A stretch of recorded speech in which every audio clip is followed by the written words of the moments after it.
ਵਾਹਿਗੁਰੂ ਸਾਹਿਬ ਜੀ।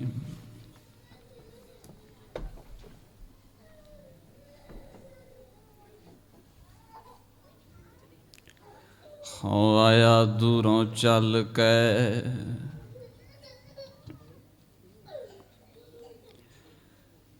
ਮੈਂ ਤਕੀ ਤੋ ਸ਼ਰਨਾਏ ਜਿਉ।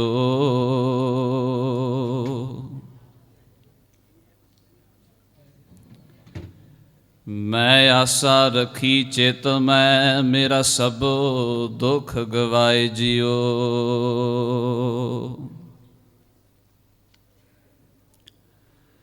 ਬਲਿਹਾਰੀ ਗੁਰ ਆਪਣੇ, ਦਿਹਾੜੀ ਸਦਵਾਰ।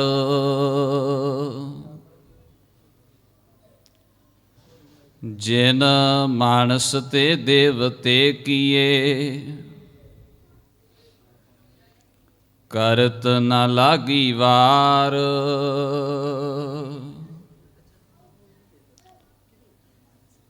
ਨਾ ਸਿਰੋ ਮਨਸੂਰ ਗੁਰੂ ਗੋਬਿੰਦ ਸਿੰਘ,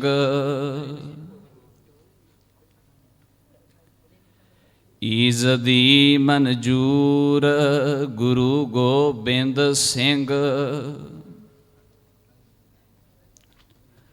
ਹਕ ਰਾਗੰਜੂਰ ਗੁਰੂ ਗੋਬਿੰਦ ਸਿੰਘ, ਜੁਮਲਾ ਫੈਜ਼ ਨੂਰ ਗੁਰੂ ਗੋਬਿੰਦ ਸਿੰਘ। ਹਕ ਹਕ ਆਗਾ ਗੁਰੂ ਗੋਬਿੰਦ ਸਿੰਘ, ਸ਼ਾਹੇ ਸ਼ਹਿਨਸ਼ਾਹ ਗੁਰੂ ਗੋਬਿੰਦ ਸਿੰਘ। ਸ਼ਾਹੇ ਸ਼ਹਿਨਸ਼ਾਹ ਗੁਰੂ ਗੋਬਿੰਦ ਸਿੰਘ। ਪਰਮ ਸਨਮਾਨਯੋਗ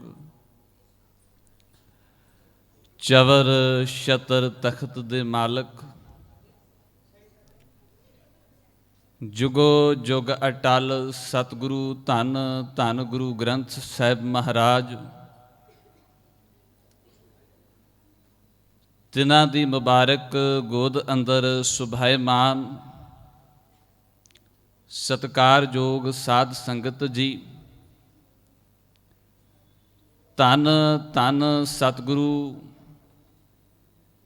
ਦਸ਼ਮੇਸ਼ ਪਿਤਾ ਸਰਬੰਸ ਦਾਨੀ, ਧੰਨ ਗੁਰੂ ਗੋਬਿੰਦ ਸਿੰਘ ਮਹਾਰਾਜ, ਤਿਨਾਂ ਦੇ ਆਗਮਨ ਪੁਰਬ ਨੂੰ ਸਮਰਪਿਤ ਇਤਨਾ ਜੁੜੇ ਵਿਸ਼ੇਸ਼ ਦੀਵਾਨਾਂ ਦੇ ਵਿੱਚ ਆਪ ਜੀ ਕੱਲ੍ਹ ਰੋਜ਼ ਤੋਂ ਹਾਜ਼ਰੀ ਭਰ ਰਹੇ ਹੋ। ਸਤਿਗੁਰੂ ਨੇ ਜੋ ਧੰਨ ਗੁਰੂ ਨਾਨਕ ਸਾਹਿਬ ਮਹਾਰਾਜ ਜੀ ਦੀ 10ਵੀਂ ਜੋਤ ਦੇ ਮਾਲਕ ਹੁੰਦਿਆਂ ਸਾਡੇ ਉੱਤੇ ਪਰਉਪਕਾਰ ਕੀਤੇ, ਜੋ ਸਾਨੂੰ ਉਹਨਾਂ ਨੇ ਆਪਣੇ ਇਤਿਹਾਸ ਦੀ ਸਿੱਖਿਆ ਰਾਹੀਂ ਦ੍ਰਿੜ ਕਰਾਇਆ, ਜੋ ਜਿਉਣ ਦਾ ਜਜ਼ਬਾ ਸਤਿਗੁਰੂ ਮਹਾਰਾਜ ਜੀ ਨੇ ਸਾਡੇ ਵਿੱਚ ਭਰਿਆ, ਸਤਿਗੁਰੂ ਧੰਨ ਗੁਰੂ ਗੋਬਿੰਦ ਸਿੰਘ ਮਹਾਰਾਜ ਤਿਨਾਂ ਦੇ ਇਤਿਹਾਸ ਨੂੰ ਵਿਚਾਰ ਦੀ ਆਰੰਭਤਾ ਤੋਂ ਪਹਿਲਾਂ ਗੁਰਬਖਸ਼ੀ ਫਤਿਹ ਪ੍ਰਵਾਨੋ ਆਖੋ ਜੀ। ਵਾਹਿਗੁਰੂ ਜੀ ਕਾ ਖਾਲਸਾ, ਵਾਹਿਗੁਰੂ ਜੀ ਕੀ ਫਤਿਹ। ਸਾਨੂੰ ਬਹੁਤ ਜ਼ਿਆਦਾ ਸ਼ੁਕਰਗੁਜ਼ਾਰ ਹੋਣਾ ਚਾਹੀਦਾ ਹੈ ਸਤਿਗੁਰੂ ਦੇ, ਜਿਨ੍ਹਾਂ ਦੇ ਪਰਉਪਕਾਰ ਬਹੁਤ ਨੇ,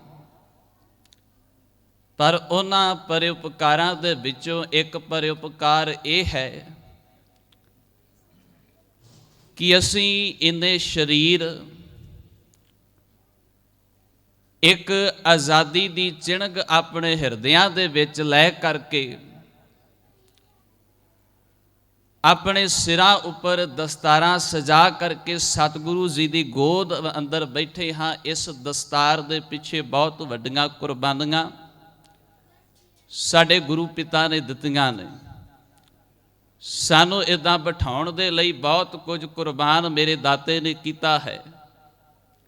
ਇਹ ਐਵੇਂ ਨਹੀਂ ਸਾਨੂੰ ਮਿਲਿਆ, ਇਹਦੇ ਪਿੱਛੇ ਸਾਡੀ ਵਿਰਾਸਤ ਦੇ ਵਿੱਚੋਂ ਸਾਨੂੰ ਬਹੁਤ ਕੁਝ ਦੇਣਾ ਪਿਆ ਤੇ ਬਹੁਤ ਕੁਝ ਦੇ ਕਰਕੇ ਸਾਨੂੰ ਇਹ ਸਾਰਾ ਕੁਝ ਮਿਲਿਆ ਹੈ। ਅੱਲਾ ਯਾਰ ਅੱਖਾਂ ਜੋਗੀ ਇੱਕ ਬਾਤ ਕਹਿੰਦਾ ਹੈ, ਕਹਿੰਦਾ ਅੱਜ ਸਿੱਖਾਂ ਨੂੰ ਕਿਉਂ ਸ੍ਰਿਸ਼ਟ ਆਖਿਆ ਜਾਂਦਾ, ਅੱਜ ਇਹਨਾਂ ਨੂੰ ਕਿਉਂ ਬਹਾਦਰ ਕਿਹਾ ਜਾਂਦਾ। ਕਹਿੰਦਾ ਇਹਨਾਂ ਨੂੰ ਬਹਾਦਰ ਇਸ ਕਰਕੇ ਕਿਹਾ ਜਾਂਦਾ ਹੈ, ਇਹ ਸ੍ਰੇਸ਼ਟ ਇਸ ਕਰਕੇ ਨੇ ਕਿਉਂਕਿ ਇਹਨਾਂ ਨੇ ਇੱਕ ਇੱਕ ਕਤਰਾ ਆਪਣੇ ਖੂਨ ਦਾ ਡੋਲ ਕੇ ਇਸ ਸਰਦਾਰੀ ਨੂੰ ਕਾਇਮ ਕੀਤਾ ਹੈ। ਇਹ ਸਰਦਾਰੀਆਂ ਸਿਰਾਂ ਦੇ ਮੁੱਲ ਵੱਟੇ ਸਾਨੂੰ ਮਿਲੀਆਂ ਨੇ, ਬਰਾਏ ਕੌਮ ਇਹ ਰੁਤਬੇ ਲਹੂ ਬਹਾ ਕੇ ਲਿਏ। ਐਵੇਂ ਨਹੀਂ ਕੋਈ ਸਰਦਾਰ ਆਖ ਜਾਂਦਾ, ਐਵੇਂ ਨਹੀਂ ਕੋਈ ਸਾਨੂੰ ਸਿੰਘ ਸਾਹਿਬ ਆਖਦਾ। ਕਾਰਨ ਇਹਦੇ ਪਿੱਛੇ ਹੈ ਸਾਡੇ ਬਜ਼ੁਰਗਾਂ ਨੇ ਘਾਲਣਾ ਘਾਲੀਆਂ ਨੇ, ਉਹਨਾਂ ਦੇ ਪਿੱਛੇ ਖੜਾ ਧੰਨ ਗੁਰੂ ਨਾਨਕ ਸਾਹਿਬ ਮਹਾਰਾਜ ਜੀ ਦਾ ਉਪਦੇਸ਼ ਤੇ ਉਹਦੇ ਪਿੱਛੇ ਖੜਾ ਧੰਨ ਗੁਰੂ ਗੋਬਿੰਦ ਸਿੰਘ ਮਹਾਰਾਜ ਜੀ ਦਾ ਉਹ ਖਾਲਸਾ ਪੰਥ ਜਿਹੜਾ ਸਤਿਗੁਰੂ ਮਹਾਰਾਜ ਜੀ ਨੇ 1699 ਦੀ ਵਿਸਾਖੀ ਤੇ ਸਾਜਿਆ। ਸਤਿਗੁਰੂ ਧੰਨ ਗੁਰੂ ਗੋਬਿੰਦ ਸਿੰਘ ਮਹਾਰਾਜ ਧੰਨ ਗੁਰੂ ਨਾਨਕ ਸਾਹਿਬ ਮਹਾਰਾਜ ਜੀ ਦੇ ਗੱਦੀ ਨਸ਼ੀਨ ਨੇ, ਉਹਨਾਂ ਦੇ ਜੋਤ ਦੇ 10ਵੇਂ ਮਾਲਕ ਨੇ। ਇੱਕ ਮੈਂ ਬੇਨਤੀ ਕਰਾਂ, ਸਾਡੇ ਕੋਲ ਧੰਨ ਗੁਰੂ ਨਾਨਕ ਸਾਹਿਬ ਮਹਾਰਾਜ ਜੀ ਦਾ ਉਪਦੇਸ਼ ਹੈ, ਤੁਸੀਂ ਬਾਣੀ ਪੜ੍ਹੋ। ਸਤਿਗੁਰੂ ਮਹਾਰਾਜ ਬਹੁਤਾਤ ਗਿਣਤੀ ਦੇ ਵਿੱਚ ਬਹੁਤਿਆਂ ਗੁਰਬਾਣੀ ਦਿਆਂ ਸ਼ਬਦਾਂ ਦੇ ਵਿੱਚ ਧਾਰਮਿਕ ਮਨੁੱਖ ਨੂੰ ਉਪਦੇਸ਼ ਦੇਣਗੇ, ਧਾਰਮਿਕ ਮਨੁੱਖ ਦੀ ਗੱਲ ਕਰਨਗੇ। ਉਹਨਾਂ ਦੇ ਵਿੱਚ ਭਾਵੇਂ ਕਾਜੀ ਹੈ, ਭਾਵੇਂ ਬਾਹਮਣ ਹੈ, ਭਾਵੇਂ ਉਹਨਾਂ ਦੇ ਵਿੱਚ ਜੋਗੀ ਹੈ ਤੇ ਭਾਵੇਂ ਕੋਈ ਜੈਨ ਹੈ। ਸਤਿਗੁਰੂ ਮਹਾਰਾਜ ਧਾਰਮਿਕ ਤੌਰ ਉੱਤੇ ਉਪਦੇਸ਼ ਦੇ ਰਹੇ ਨੇ, ਧਾਰਮਿਕ ਸੁਧਾਰ ਦੀ ਗੱਲ ਕਰਦੇ ਨੇ। ਜਦੋਂ ਅਗਲਾ ਵਕਤ ਆਉਂਦਾ ਹੈ, ਧੰਨ ਗੁਰੂ ਗੋਬਿੰਦ ਸਿੰਘ ਮਹਾਰਾਜ ਉਹ ਸਿੱਖ ਨੂੰ ਜੂਝਣਾ ਸਿਖਾ ਕੇ ਗਏ ਨੇ। ਸਿੱਖ ਨੂੰ ਜੰਗ ਦੇ ਵਿੱਚ ਜਾ ਕੇ ਲੜਨ ਦੀ ਗੱਲ ਕਰਦੇ ਨੇ, ਜੰਗ ਦੇ ਵਿੱਚ ਲੜਨਾ ਸਿਖਾਉਂਦੇ ਨੇ, ਤਲਵਾਰਬਾਜ਼ੀ ਸਿਖਾਉਂਦੇ ਨੇ। ਇਹ ਕਾਰਨ ਕੀ ਹੈ ਦੋਨਾਂ ਦੇ ਪਿੱਛੇ? ਸਤਿਗੁਰੂ ਮਹਾਰਾਜ ਜਿਸ ਚੀਜ਼ ਨੂੰ ਇਸ ਦੁਨੀਆ ਦੇ ਵਿੱਚ ਲੈ ਕੇ ਆਏ ਸਨ, ਜਾਂ ਮੇਰੇ ਧੰਨ ਗੁਰੂ ਨਾਨਕ ਸਾਹਿਬ ਜੀ ਦਾ ਜੋ ਮਨੋਰਥ ਸੀ, ਉਹ ਇਹਨਾਂ ਦੋਨਾਂ ਤੋਂ ਬਗੈਰ ਨੇਪਰੇ ਚੜ੍ਹ ਹੀ ਨਹੀਂ ਸਕਦਾ ਸੀ। ਕਾਰਨ ਕੀ ਹੈ? ਥੋੜਾ ਜਿਹਾ ਇਸ ਗੱਲ ਵੱਲ ਖਿਆਲ ਦੇਣਾ। ਸਤਿਗੁਰੂ ਗੁਰੂ ਨਾਨਕ ਸਾਹਿਬ ਉਪਦੇਸ਼ ਦੀ ਤਲਵਾਰ ਸਿੱਖ ਦੇ ਹੱਥ ਦੇ ਵਿੱਚ ਫੜਾਈ ਹੈ। ਧੰਨ ਗੁਰੂ ਗੋਬਿੰਦ ਸਿੰਘ ਮਹਾਰਾਜ ਜੀ ਨੇ ਲੋਹੇ ਦੀ ਤਲਵਾਰ ਦੇ ਕੇ ਦੁਸ਼ਮਣਾਂ ਦਾ ਟਾਕਰਾ ਕਰਨਾ ਸਿੱਖ ਨੂੰ ਸਿਖਾਇਆ ਹੈ। ਦੋਨਾਂ ਦੇ ਪਿੱਛੇ ਕਾਰਨ ਬੜਾ ਵੱਡਾ ਜੀ।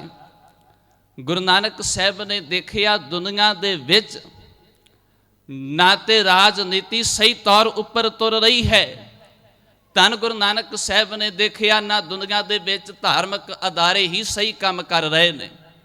ਜਦੋਂ ਤੱਕ ਦੋਨੋਂ ਸਹੀ ਨਹੀਂ ਹੋਣਗੇ, ਮਨੁੱਖ ਦਾ ਕੁਝ ਵੀ ਸਵਰ ਨਹੀਂ ਸਕਦਾ, ਮਨੁੱਖ ਕੁਝ ਵੀ ਹਾਸਲ ਨਹੀਂ ਕਰ ਸਕਦਾ, ਕਿਉਂਕਿ ਦੋਨੋਂ ਹੀ ਗਰਕ ਗਏ ਨੇ। ਜਿੱਥੋਂ ਮਨੁੱਖ ਦੀ ਜ਼ਿੰਦਗੀ ਨਿਕਲਣੀ ਹੈ, ਜਿੱਥੋਂ ਮਨੁੱਖ ਨੇ ਆਪਣੇ ਆਪ ਨੂੰ ਉਭਾਰਨਾ ਹੈ, ਧਾਰਮਿਕ ਅਦਾਰਾ ਗਰਕ ਗਿਆ। ਧਾਰਮਿਕ ਅਦਾਰੇ ਵਿੱਚੋਂ ਨਿਕਲੇ ਹੋਏ ਲੋਕ ਜਦੋਂ ਰਾਜਨੀਤੀ ਉੱਤੇ ਕਾਬਜ਼ ਹੁੰਦੇ ਨੇ, ਉਹ ਰਾਜਨੀਤੀ ਵੀ ਗਰਕੀ ਹੋਈ ਹੁੰਦੀ ਹੈ। ਅੱਜ ਦੀ ਤੁਸੀਂ ਦੇਖੋ, ਅੱਜ ਦੀ ਗੱਲ ਕਰੋ, ਅੱਜ ਸਮੇਂ ਦੇ ਹਾਲਾਤ ਦੇਖੋ, ਕਿਉਂਕਿ ਧਾਰਮਿਕ ਉਹਨਾਂ ਲੋਕਾਂ ਨੇ ਧਾਰਮਿਕਤਾ ਸਮਝ ਹੀ ਇਸ ਚੀਜ਼ ਨੂੰ ਲਿਆ ਹੈ ਕਿ ਸਿਰਫ ਇੱਕ ਰੰਗ, ਸਿਰਫ ਇੱਕ ਚੀਜ਼ ਦੀ ਗੱਲ, ਸਿਰਫ ਧਾਰਮਿਕ ਅਸਥਾਨ ਬਣਾ ਕੇ ਲੋਕਾਂ ਕੋਲੋਂ ਵੋਟਾਂ ਪਵਾ ਲੈਣੀਆਂ, ਸਿਰਫ ਧਾਰਮਿਕ ਅਸਥਾਨਾਂ ਤੱਕ ਮਨੁੱਖ ਨੂੰ ਜੋੜ ਕੇ ਰੱਖ ਦਿੱਤਾ। ਲੋਕਾਂ ਦੇ ਵਿੱਚ ਵੰਡੀਆਂ ਪਵਾ ਦਿੱਤੀਆਂ ਜੀ, ਫਲਾਣਾ ਹਿੰਦੂ, ਫਲਾਣਾ ਮੁਸਲਮਾਨ, ਫਲਾਣਾ ਸਿੱਖ। ਸਾਨੂੰ ਜੋ ਇੱਕ ਸੁਰਤਾ ਧਰਮ ਸਿਖਾਉਂਦਾ ਹੈ, ਬਾਬੇ ਦੀ ਬਾਣੀ ਕਹਿੰਦੀ ਹੈ, ਸਰਬ ਸ਼ਬਦੰ ਏਕ ਸ਼ਬਦੰ ਜੇ ਕੋ ਜਾਣੇ ਭਿਓ ਨਾਨਕ ਤਾਂ ਕਾ ਦਾਸ ਹੈ, ਸੋਈ ਨਿਰੰਜਨ ਦਿਓ। ਸਾਰਿਆਂ ਤੋਂ ਜੇਕਰ ਸ੍ਰੇਸ਼ਟ ਧਰਮ ਹੈ, ਉਹ ਧਰਮ ਦੀ ਗੱਲ ਇੱਥੇ ਜਾ ਕੇ ਮੁੱਕਣੀ ਹੈ ਕਿ ਮਨੁੱਖ ਅਤੇ ਦੁਨੀਆ ਦੇ ਲੋਕਾਂ ਦੇ ਵਿੱਚ ਇੱਕ ਸੁਰਤਾ ਕਾਇਮ ਹੋ ਜਾਵੇ। ਭਾਵੇਂ ਉਹ ਧਾਰਮਿਕ ਤੌਰ ਉੱਤੇ ਕੋਈ ਹਿੰਦੂ ਹੈ, ਭਾਵੇਂ ਧਾਰਮਿਕ ਤੌਰ ਉੱਤੇ ਕੋਈ ਮੁਸਲਮਾਨ ਹੈ, ਭਾਵੇਂ ਧਾਰਮਿਕ ਤੌਰ ਉੱਤੇ ਕੋਈ ਈਸਾਈ ਹੈ ਜਾਂ ਸਿੱਖ ਹੈ, ਸਾਰਿਆਂ ਦੇ ਵਿੱਚ ਇੱਕ ਸੁਰਤਾ ਹੋਵੇ, ਸਾਰਿਆਂ ਦੇ ਵਿੱਚ ਇੱਕ ਪਿਆਰ ਹੋਵੇ। ਧੰਨ ਗੁਰੂ ਨਾਨਕ ਸਾਹਿਬ ਦੀ ਬਾਣੀ ਨੇ ਸਿਖਾਇਆ। ਸਤਿਗੁਰੂ ਜਦੋਂ ਦੌਰੇ ਕਰਦੇ ਨੇ, ਉਹਨਾਂ ਦੇ ਦੌਰਿਆਂ ਦੇ ਵਿੱਚ ਸਭ ਤੋਂ ਵੱਡਾ ਜਿਹੜਾ ਅਸਥਾਨ ਹੈ ਜਾਂ ਉਹਨਾਂ ਨੇ ਜਿਨ੍ਹਾਂ ਥਾਵਾਂ ਦੇ ਸਭ ਤੋਂ ਵੱਧ ਦੌਰੇ ਕੀਤੇ ਉਹ ਵੀ ਤੁਹਾਨੂੰ ਧਾਰਮਿਕ ਅਸਥਾਨਾਂ ਦੇ ਮਿਲਣਗੇ। ਪਰ ਉਹਨਾਂ ਨੇ ਦੁਨੀਆ ਨੂੰ ਇੱਕ ਸ਼ਬਦ ਆਉਂਦਾ ਹੈ ਜੀ ਭਗਤ ਰਵਿਦਾਸ ਸਾਹਿਬ ਦਾ, ਬੇਗਮਪੁਰਾ ਸ਼ਹਿਰ ਕੋ ਨਾਉ। ਇਹ ਮੇਰਾ ਬਾਬਾ ਲੈ ਕੇ ਆਇਆ ਸੀ, ਇਹ ਮੇਰੇ ਬਾਬੇ ਨੇ ਸਿਰਜਣਾ ਸੀ। ਤਾਂ ਹੀ ਕਾਸ਼ੀ ਦੀ ਧਰਤੀ ਉੱਤੇ ਬੈਠੇ ਜਾ ਕੇ ਰਵਿਦਾਸ ਕੋਲੋਂ ਇਹ ਸ਼ਬਦ ਲਿਆ, ਆਖਿਆ ਦੁਨੀਆ ਦੇ ਲੋਕੋ ਅੱਜ ਹਰ ਇੱਕ ਘਰ ਦੇ ਵਿੱਚ ਤਕਲੀਫਾਂ ਦੇ ਨਾਲ ਮਨੁੱਖ ਕੁਰਲਾ ਰਿਹਾ ਹੈ। ਅੱਜ ਧਾਰਮਿਕ ਤੌਰ ਉੱਤੇ ਲੋਕਾਂ ਨੇ ਬੜਾ ਤੰਗ ਕਰ ਦਿੱਤਾ, ਰਾਜਨੀਤੀ ਉੱਤੇ ਬੈਠਾ ਰਾਜਾ ਲੋਕਾਂ ਦਾ ਖੂਨ ਪੀ ਰਿਹਾ ਹੈ। ਉਹ ਇਸ ਧਰਤੀ ਨੂੰ ਆਓ ਸਾਰੇ ਰਲ ਕੇ ਬੇਗਮ ਕਰੀਏ, ਗਮਾਂ ਤੋਂ ਦੂਰ ਲੈ ਜਾਈਏ, ਜਿੱਥੇ ਦੂਜੇ ਤੇ ਤੀਜੇ ਦਰਜੇ ਨਾ ਹੋਣ, ਜਿੱਥੇ ਮਨੁੱਖ ਦੂਸਰੇ ਮਨੁੱਖ ਨੂੰ ਮਨੁੱਖ ਸਮਝ ਲਵੇ, ਜਿੱਥੇ ਅਹੁਦਿਆਂ ਦੀ ਗੱਲ ਨਾ ਹੋਵੇ, ਬਸ ਮਨੁੱਖਤਾ ਦੀ ਗੱਲ ਹੋਵੇ, ਸਾਰੇ ਆਪਸ ਦੇ ਵਿੱਚ ਭਾਈਵਾਲ ਬਣਨ। ਆਓ ਇਸ ਸ਼ਹਿਰ ਨੂੰ, ਇਸ ਦੁਨੀਆ ਨੂੰ ਬੇਗਮ ਕਰੀਏ। ਮੇਰੇ ਬਾਬੇ ਨੇ ਸੋਚਿਆ, ਸਭ ਤੋਂ ਪਹਿਲਾਂ ਉਹਨਾਂ ਧਾਰਮਿਕ ਅਦਾਰਿਆਂ ਦੇ ਦੌਰੇ ਕੀਤੇ ਜਿੱਥੋਂ ਧਰਮ ਦੀ ਗੱਲ ਹੁੰਦੀ ਹੈ, ਉਹਨਾਂ ਨੂੰ ਧਰਮ ਦੇ ਨਾਲ ਜੋੜਿਆ। ਦੂਸਰੀ ਗੱਲ, ਜੇ ਲੋੜ ਪਈ ਬਾਬਰ ਵਰਗਿਆਂ ਨੂੰ ਜਾਬਰ ਕਹਿਣ ਤੋਂ ਬਾਬਾ ਥੱਕਿਆ ਨਹੀਂ, ਅੱਕਿਆ ਨਹੀਂ। ਉਹਨਾਂ ਨੂੰ ਬਾਬਰ ਨੂੰ ਜਾਬਰ ਵੀ ਕਹਿੰਦਾ ਹੈ। ਪਰ ਸਭ ਤੋਂ ਅੱਗੇ ਜਿਹੜੀ ਗੱਲ ਲੈ ਕੇ ਚੱਲਿਆ ਧੰਨ ਗੁਰੂ ਨਾਨਕ ਸਾਹਿਬ ਮਹਾਰਾਜ ਜੀ ਦਾ ਉਪਦੇਸ਼, ਉਹ ਇਹ ਸੀ, ਕਿਉਂ ਨਾ ਪਹਿਲਾਂ ਲੋਕਾਂ ਦੇ ਧਰਮ ਨੂੰ ਸਹੀ ਕਰੀਏ। ਮੇਰਾ ਬਾਬਾ ਧਰਮ ਸਹੀ ਕਰਦਾ ਕਰਦਾ ਆਪਣੀ ਜ਼ਿੰਦਗੀ ਨੂੰ ਦਾਅ ਤੇ ਲਾ ਗਿਆ। ਧੰਨ ਗੁਰੂ ਅਰਜਨ ਸਾਹਿਬ ਮਹਾਰਾਜ ਜੀ ਦੀ ਸ਼ਹਾਦਤ ਇਸੇ ਧਰਮ ਨੂੰ ਸਹੀ ਕਰਦਿਆਂ ਹੀ ਹੋ ਗਈ, ਕਿਉਂਕਿ ਧਰਮ ਹੱਲੇ ਸਹੀ ਕਰਨਾ ਹੈ। ਧਰਮ ਦੀ ਸਿੱਖਿਆ ਸਹੀ ਮਨੁੱਖ ਤੱਕ ਪਹੁੰਚਾਉਣੀ ਹੈ। ਕਿਉਂ ਨਾ ਸਾਰੇ ਇੱਕ ਕਲਾਵੇ ਦੇ ਵਿੱਚ ਆਈਏ, ਇੱਕ ਇਹਦਾ ਉਪਦੇਸ਼ ਸਾਰਿਆਂ ਨੂੰ ਦ੍ਰਿੜ ਕਰਾਉਣਾ ਹੈ। ਤਾਂ ਹੀ ਸਤਿਗੁਰੂ ਗੁਰੂ ਗ੍ਰੰਥ ਸਾਹਿਬ ਦੀ ਬਾਣੀ ਹੀ ਇੱਕ ਤੋਂ ਸ਼ੁਰੂ ਹੁੰਦੀ ਹੈ। ਇੱਥੇ ਵਖਰੇਵਾਂ ਕੋਈ ਨਹੀਂ, ਇੱਥੇ ਦੂਸਰੇ ਤੇ ਤੀਸਰੇ ਦਰਜੇ ਦੀ ਗੱਲ ਕੋਈ ਨਹੀਂ। ਇੱਥੇ ਏਕੋ ਹੈ, ਭਾਈ ਏਕੋ ਹੈ, ਸਾਹਿਬ ਮੇਰਾ ਏਕੋ ਹੈ। ਇੱਥੇ ਇਹ ਗੱਲ ਹੋਣੀ ਹੈ, ਇੱਥੇ ਇਹ ਗੱਲ ਦ੍ਰਿੜ ਕਰਾਈ ਜਾਣੀ ਹੈ ਜੀ, ਏਕ ਪਿਤਾ ਏਕ ਸਕੇ ਹਮ ਬਾਰਕ, ਤੂੰ ਮੇਰਾ ਗੁਰਹਾਈ।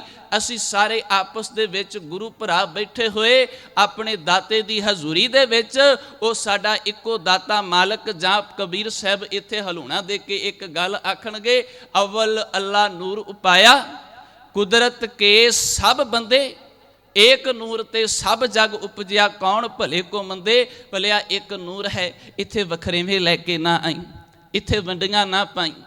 ਹੁਣ ਜਦੋਂ ਧਰਮ ਸਹੀ ਕਰਤਾ, ਧਰਮ ਦੀ ਗੱਲ ਲੋਕਾਂ ਦੇ ਵਿੱਚ ਇਹ ਤਹਿ ਤੱਕ ਪਹੁੰਚ ਗਈ ਵੀ ਨਹੀਂ, ਅੱਜ ਤੱਕ ਜਿਹੜੀਆਂ ਚਾਰ ਦੀਵਾਰੀਆਂ ਸਾਨੂੰ ਕਹਿੰਦੀਆਂ ਸਨ ਜੀ ਮੰਦਿਰ ਦੇ ਉੱਪਰ ਨਾਮਦੇਵ ਨਹੀਂ ਆ ਸਕਦਾ, ਜਿਹੜੀ ਮਸੀਤ ਦੀ ਚਾਰ ਦੀਵਾਰੀ ਇਹ ਗੱਲ ਕਹਿੰਦੀ ਸੀ ਤੁਹਾਡੀ ਮਸੀਤ ਦੇ ਵਿੱਚ ਉਹੀ ਵੜੇਗਾ ਜਿਹਦੀ ਸੁਨਤ ਤੇ ਲਬਾਂ ਕੱਟੀਆਂ ਹੋਣਗੀਆਂ, ਇਸ ਤੋਂ ਇਲਾਵਾ ਤੁਹਾਡੀ ਕੋਈ ਮਸੀਤ ਦੇ ਵਿੱਚ ਨਹੀਂ ਚੜ ਸਕਦਾ। ਧੰਨ ਗੁਰੂ ਨਾਨਕ ਸਾਹਿਬ ਮਹਾਰਾਜ ਜੀ ਨੇ ਇੱਕ ਐਸਾ ਧਾਰਮਿਕ ਅਦਾਰਾ ਸਿਰਜਿਆ ਜਿਹਨੂੰ ਧਰਮਸ਼ਾਲ ਆਖਿਆ ਗਿਆ। ਬਾਅਦ ਦੇ ਵਿੱਚ ਉਹ ਗੁਰਦੁਆਰੇ ਦਾ ਰੂਪ ਧਾਰਨ ਕਰ ਗਈ। ਇੱਥੇ ਕੋਈ ਵੀ ਸਮੇਂ ਦੇ ਮੁਤਾਬਕ ਕਿਸੇ ਵੀ ਜ਼ਾਤ ਦਾ ਹੋਵੇ, ਇੱਥੇ ਕੋਈ ਵੀ ਕਿਸੇ ਵੀ ਕਮਿਊਨਿਟੀ ਦਾ ਆ ਕੇ ਇੱਥੇ ਇੱਕ ਰੂਪ ਦੇ ਵਿੱਚ ਬੈਠ ਸਕਦਾ ਹੈ, ਇੱਕ ਸੁਰਤਾ ਦੇ ਵਿੱਚ। ਇੱਥੇ ਕੋਈ ਉੱਚਾ ਤੇ ਨੀਵਾਂ ਨਹੀਂ। ਇੱਥੇ ਇੱਕੋ ਗੱਲ ਆਖੀ ਜਾਂਦੀ ਹੈ, ਖੱਤਰੀ ਬ੍ਰਾਹਮਣ ਸ਼ੂਦ ਵੈਸ਼ ਉਪਦੇਸ਼ ਚੌ ਵਰਨਾ ਕੋ ਸਾਂਝਾ। ਇੱਥੇ ਸਾਂਝਾ ਉਪਦੇਸ਼ ਮੇਰੇ ਦਾਤੇ ਨੇ ਵਰਤਾਇਆ। ਹੁਣ ਲੋੜ ਆ ਗਈ, ਜਦੋਂ ਦੇਖਿਆ ਲੋਕੀ ਧਰਮ ਨੂੰ ਸਹੀ ਮਾਇਨਿਆਂ ਦੇ ਵਿੱਚ ਸਮਝ ਚੁੱਕੇ ਨੇ, ਲੋਕ ਜਾਗਰੂਕ ਨੇ। ਸਭ ਤੋਂ ਪਹਿਲੀ ਗੱਲ, ਜਿਸ ਸਮੇਂ ਦੇ ਤਖਤੇ ਦੀ ਪਲਟੀ ਕਰਨੀ ਹੈ, ਰਾਜ ਦੀ ਪਲਟੀ ਕਰਨੀ ਹੈ, ਲੋਕਾਂ ਨੂੰ ਜਾਗਰੂਕ ਕਰਨਾ ਪੈਣਾ। ਮੇਰੇ ਬਾਬੇ ਨੇ ਲੋਕ ਜਾਗਰੂਕ ਕਰ ਲਏ ਨੇ, ਉਹਨਾਂ ਦੇ ਵਿੱਚ ਸਿੱਖ ਨੇ। ਹੁਣ ਉਹ ਲੋਕ ਜਿਹੜੇ ਕਿਸੇ ਵਕਤ ਆਪਣੇ ਆਪ ਨੂੰ ਦੱਬਿਆ ਹੋਇਆ ਮਹਿਸੂਸ ਕਰਦੇ ਸਨ, ਅੱਜ ਉਹ ਘੋੜਿਆਂ ਦੀਆਂ ਕਾਠੀਆਂ ਉੱਪਰ ਬੈਠ ਕੇ ਹੱਥਾਂ ਦੇ ਵਿੱਚ ਤਲਵਾਰਾਂ ਫੜ ਕੇ ਤੁਰ ਰਹੇ ਨੇ। ਜਿਹੜੇ ਲੋਕ ਮੰਨਿਆ ਜਾਂਦਾ ਸੀ ਕਿ ਇਹ ਨੀਵੀਂ ਜ਼ਾਤ ਦੇ ਨੇ, ਅੱਜ ਉਹ ਉਹਨਾਂ ਹੀ ਬ੍ਰਾਹਮਣਾਂ ਉੱਚੀਆਂ ਜ਼ਾਤਾਂ ਵਾਲਿਆਂ ਨੂੰ ਜਾਂ ਉਸ ਸਮੇਂ ਦੇ ਹਾਕਮਾਂ ਨੂੰ ਅੱਜ ਅੱਖਾਂ ਦਿਖਾਉਂਦੇ ਪਏ ਨੇ। ਉਹਨਾਂ ਦੀਆਂ ਇਹ ਸਾਰਾ ਕੁਝ ਬਰਦਾਸ਼ਤ ਤੋਂ ਬਾਹਰ ਹੈ। ਮੇਰੇ ਧੰਨ ਗੁਰੂ ਹਰਗੋਬਿੰਦ ਸਾਹਿਬ ਮਹਾਰਾਜ ਜੀ ਨੇ 4 ਜੰਗਾਂ ਲੜੀਆਂ, ਉਹ ਸਾਰਾ ਕੁਝ ਇੱਥੋਂ ਹੀ ਨਿਕਲਣਾ ਹੈ। ਇਹ ਤਲਵਾਰ ਧੰਨ ਗੁਰੂ ਹਰਗੋਬਿੰਦ ਸਾਹਿਬ ਨੇ ਫੜਾਈ। ਧੰਨ ਗੁਰੂ ਗੋਬਿੰਦ ਸਿੰਘ ਮਹਾਰਾਜ ਜੀ ਨੇ ਇਹਨੂੰ ਇਸ ਤਰੀਕੇ ਨਾਲ ਵਾਇਆ ਕਿ 1709 ਦੇ ਵਿੱਚ ਜਾ ਕੇ ਇਹਨੇ ਸਿੱਖ ਰਾਜ ਆਪਣਾ ਕਾਇਮ ਕਰ ਲਿਆ। सिर्फ एक लड़ी तुरनी है। देखो ये एक लड़ी दे विच सारा कुछ चलना है। धर्म सही होवे, धर्म की सिक्ख्या पिछे सही काम करदी होवे, मनुख जेड़ा भी राज करेगा वो धर्म दा ही करेगा, वो कदी इस नूं तो डोलेगा नहीं, क्योंकि उहदे अंदर जिहड़ी सोच पाई गई है, जिहड़ा उहदे पिछे ज्ञान काम कर रहा वो बड़ा कमाल दा है, वो काम दा है। हुण इत्थे आके पीर बुद्धू शाह वर्गे सतगुरु महाराज जी का साथ देणगे। हुण इत्थे आके भीखन शाह वर्गे सतगुरु महाराज जी दे मुरीद बन गए, सतगुरु महाराज जी दे नाल मोढे दे नाल मोढा जोड़ के आप तुरनगे। सतगुरु गुरु गोबिंद सिंह महाराज तिन्हां ने जो उपकार साडे उपर कीता, ये गल ख्याल दे विच रखनी हमेशा। इदां सानू किसी ने भी बैठण नहीं देना सी, इदां सानू सिर जोड़ के सिर उपर पग्गां सवार के बैठण किसे नहीं देना सी। सतगुरु महाराज जी ने आ सिरां उत्ते पग्गां बंदियां ने, इस सिर उत्ते बनी पग दा असीं भी सारे मुल तारीए, सतगुरु महाराज जी की सिੱਖਿਆ नूं अपने सुरत दा शंगार बना लईए। एक बेनती करां, मेरे दाते ने एक गल आखी सिद्ध गोष्ठ की बाणी दे विच। सतगुरु नूं सिद्धा ने सवाल किया कि गुरु का द्वार किस तरीके नाल मिल सकता है। असी सारे एक चाहना दे नाल गुरु कोल आउणे आ जी, गुरु नूं मिलना है, गुरु कोल जाना है। गुरु क्यों ना साडे नाल गल्लां करे, असी बाणी नाल जुड़िए, धर्म की सिੱਖਿਆ साडे अंदर प्रपक् होवे। आप सारे बाणी पढ़न वाले हो। सतगुरु की बाणी दे विच जदों सिद्धा ने पूछया क्यों पाईए गुरद्वारो, गुरु का द्वार किस तरीके नाल मिले, मेरे दाते ने आखिया यह मन चलतो, जदों तेरा मन टिका दे विच आवे, सच घर बैसै, जदों तेरा मन सच्चे दे विच जुड़ के टिक जावे, ये मन भटकणों हटे। कहण तो भाव जदों एक ते विश्वास हो गया, तेरा मन थां थां दियां ठोकरां खाणों हट गया, सच जानी तैनू तेरे गुरु का द्वार मिल जाएगा। मेरे बाबे ने एक गल होर आखी, कहंदे गुरद्वारा कादे लई? सतगुरु कहंदे गुरद्वारा मनुख दी सोझी लई। एक गल बेनती करा, गुरु का द्वार सिर्फ एक धार्मिक रस्म नूं पूरियां करन दे लई नहीं है। इत्थे सिर्फ एक धार्मिक रस्म पूरी नहीं की जानी। आखो जी सवेरे बाणी पढ़ी गई, सवेर का नितनेम हो गया जी, एक मान लो वो सवेर की रस्म अदा कर लई, मर्यादा अदा कर दी गई, शाम की मर्यादा अदा कर दी गई। गुरुद्वारा इत्थों तक सीमित नहीं है, इत्थे आउण वाला हर एक माई भाई अपने अंदर ये धारण करके आवे कि मैं गुरु दे द्वार उत्ते चलिया ते मैं जाके अपने दाते कोलों सोझी लैनी है, अपने दाते कोलों अकल लैनी है, ते शब्द उहदे अंदर खिच पावे कि गुरु द्वारे होए सोझी, पाए सी एत द्वारे धोए हशा होए सी। इस द्वार उत्ते आके अपने मन की मैल नूं तू धो सकदा है, निर्मल हो सकदा है। एत द्वारे धोए हशा होए सी, मैले हशे का विचार आप वरताए सी। मैल ते हच्छे दे विच जो फर्क है, ये मेरे दाते ने मैनू दस देना है। सतगुरु कहंदे मैले हशे का विचार आप वरताए सी, मत को जाने जाए, मता कोई ये समझे जी आने वाले समय दे विच करांगा। आओ एक उदम करिए सिखो, दाता जिहड़ा आखदा पिया है सिख नूं कि अकली साहिब सेविए, अकली पाइए मान, अकली पढ़ के बुझ गए, अकली कीचे दान। सिखा अकल दे नाल गुरु कोल आया कर, अकल दे नाल गुरु दी बाणी नूं पढ़ी, अकल दे नाल गुरु दी सेवा करी। गुरुद्वारे आके एक हमेशा अपना मनोरथ धारण करी रखी, मैं अपने गुरु कोलों सोझी लैनी है। इत्थे हमेशा सोझी लैण वास्ते आवी, जेड़ा मनुख गुरु कोल इस तरीके दे नाल आवे। मेरा दाता कहंदा है कि ज्ञान अंजन गुर दिया, उन्होंने गुरु ज्ञान का सुरमा दे के अज्ञान अंधेर विनाश उन्हां दियां सुरतां दे विचों अज्ञानता का अंधेरा कढ दिंदा है। नानक ज्ञान अंजन गुर दिया, अज्ञान अंधेर विनाश, गुर कृपा ते संत भेटिया। नानक मन प्रकाश ਜਿਨ੍ਹਾਂ ਨੂੰ ਗੁਰੂ ਰੂਪ ਸੰਤ ਮਿਲ ਜਾਵੇ ਉਹਨਾਂ ਦੇ ਮਨ ਦੇ ਵਿੱਚ ਚਾਨਣ ਹੋ ਜਾਂਦਾ ਹੈ। ਸਤਿਗੁਰੂ ਮਹਾਰਾਜ ਜੀ ਦਾ ਗਿਆਨ ਸਿੱਖ ਦੀ ਸੁਰਤ ਦੇ ਵਿੱਚੋਂ ਹਨੇਰਾ ਕੱਢਦਾ ਪਿਆ ਹੈ। ਗੁਰੂ ਗੋਬਿੰਦ ਸਿੰਘ ਮਹਾਰਾਜ ਜੀ ਦੀ ਫੜਾਈ ਹੋਈ ਤਲਵਾਰ ਉਹਨੂੰ ਅੰਦਰੋਂ ਹਲੂਣਾ ਦਿੰਦੀ ਹੈ। ਸਿੱਖਾ, ਜਦੋਂ ਵੀ ਤੇਰੀ ਜ਼ਮੀਰ ਉੱਤੇ ਕੋਈ ਹੱਥ ਪਾਵੇ, ਜਦੋਂ ਵੀ ਤੇਰੇ ਉੱਪਰ ਕੋਈ ਵਿਪਤਾ ਆਵੇ, ਇਸ ਦਾ ਤੂੰ ਇਸ ਤਲਵਾਰ ਦੇ ਨਾਲ ਟਕਰਾ ਵੀ ਕਰਨਾ ਹੈ। ਇੱਕ ਬੇਨਤੀ ਕਰਕੇ ਮੈਂ ਖਿਮਾ ਦਾ ਜਗਚਕ ਹੋਣਾ। ਸਤਿਗੁਰੂ ਮਹਾਰਾਜ ਜੀ ਦੇ 4 ਸਾਹਿਬਜ਼ਾਦੇ ਨੇ, ਚਾਰਾਂ ਦੇ ਤੁਸੀਂ ਨਾਮ ਦੇਖਿਓ। ਪਹਿਲੇ ਦਾ ਨਾਮ ਆਉਂਦਾ ਜੀ ਅਜੀਤ ਸਿੰਘ, ਦੂਸਰੇ ਦਾ ਨਾਮ ਆਉਂਦਾ ਜੀ ਬਾਬਾ ਜੁਝਾਰ ਸਿੰਘ, ਤੀਸਰੇ ਸਾਹਿਬਜ਼ਾਦੇ ਦਾ ਨਾਮ ਹੈ ਜੀ ਬਾਬਾ ਜੋਰਾਵਰ ਸਿੰਘ, ਚੌਥੇ ਸਾਹਿਬਜ਼ਾਦੇ ਦਾ ਨਾਮ ਹੈ ਜੀ ਬਾਬਾ ਫਤਿਹ ਸਿੰਘ, ਤੇ 5 ਪਿਆਰਿਆਂ ਨੂੰ ਤੁਸੀਂ ਧਿਆਨ ਨਾਲ ਦੇਖਿਓ। ਸਤਿਗੁਰੂ ਮਹਾਰਾਜ ਜੀ ਨੇ ਇਹ ਨਾਮ ਵੀ ਸਾਨੂੰ ਬੜੀ ਬਖਸ਼ੀਸ਼ ਦੇ ਵਿੱਚ ਦਿੱਤੇ ਨੇ।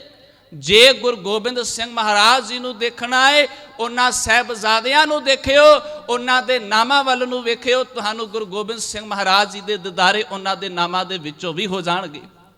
ਸਤਿਗੁਰੂ ਮਹਾਰਾਜ ਕਹਿੰਦੇ ਨੇ, ਸਿੱਖਾ ਜੇ ਤੂੰ ਅਜੀਤ ਰਹਿਣਾ ਹੈ, ਪਹਿਲੀ ਗੱਲ ਅਜੀਤ ਵਰਤਿਆ। ਜਿਹਦੀ ਸੋਚ ਦੇ ਵਿੱਚ ਇਹ ਗੱਲ ਆ ਜਾਵੇ ਤੈਨੂੰ ਕੋਈ ਜਿੱਤ ਨਹੀਂ ਸਕਦਾ, ਸੱਚ ਜਾਣਿਓ ਉਹਨੂੰ ਕੋਈ ਜਿੱਤ ਵੀ ਨਹੀਂ ਪਾਇਆ। ਪਰ ਉਹਦੇ ਅੰਦਰ ਜੂਝਣ ਦਾ ਜਜ਼ਬਾ ਹੋਵੇ, ਉਹਦੀਆਂ ਬਾਹਾਂ ਦੇ ਵਿੱਚ ਇੰਨੀ ਤਾਕਤ ਹੋਵੇ। ਸਤਿਗੁਰੂ ਮਹਾਰਾਜ ਕਹਿੰਦੇ, ਸੱਚ ਜਾਣੀ ਫਿਰ ਫਤਿਹ ਉਹਨਾਂ ਦੇ ਕਦਮਾਂ ਦੇ ਵਿੱਚ ਹੁੰਦੀ ਜੇ। ਪਹਿਲੀ ਗੱਲ, ਅਜੀਤ ਰਹਿਣ ਦਾ ਜਜ਼ਬਾ ਹਰ ਇੱਕ ਸਿੱਖ ਦੇ ਵਿੱਚ ਆ ਜਾਵੇ। ਸੱਚ ਜਾਣਿਓ ਸਾਨੂੰ ਦੁਨੀਆ ਦੀ ਕੋਈ ਤਾਕਤ ਹਰਾ ਨਹੀਂ ਸਕਦੀ। ਦੂਸਰੀ ਗੱਲ ਮੇਰੇ ਬਾਬੇ ਨੇ ਆਖੀ, ਕਹਿੰਦਾ ਜੁਝਾਰ ਤੇਰੇ ਅੰਦਰ ਜੂਝਣ ਦਾ ਬਲ ਆਵੇ। ਜੂਝਦੇ ਉਹ ਲੋਕ ਹੁੰਦੇ ਨੇ ਜਿਨ੍ਹਾਂ ਦੀਆਂ ਬਾਹਾਂ ਦੇ ਵਿੱਚ ਤਾਕਤ ਹੋਵੇ। ਸਤਿਗੁਰੂ ਮਹਾਰਾਜ ਕਹਿੰਦੇ ਫਿਰ ਐਸੇ ਲੋਕ ਹਮੇਸ਼ਾ ਫਤਿਹ ਨੂੰ ਪ੍ਰਾਪਤ ਕਰਿਆ ਕਰਦੇ ਨੇ।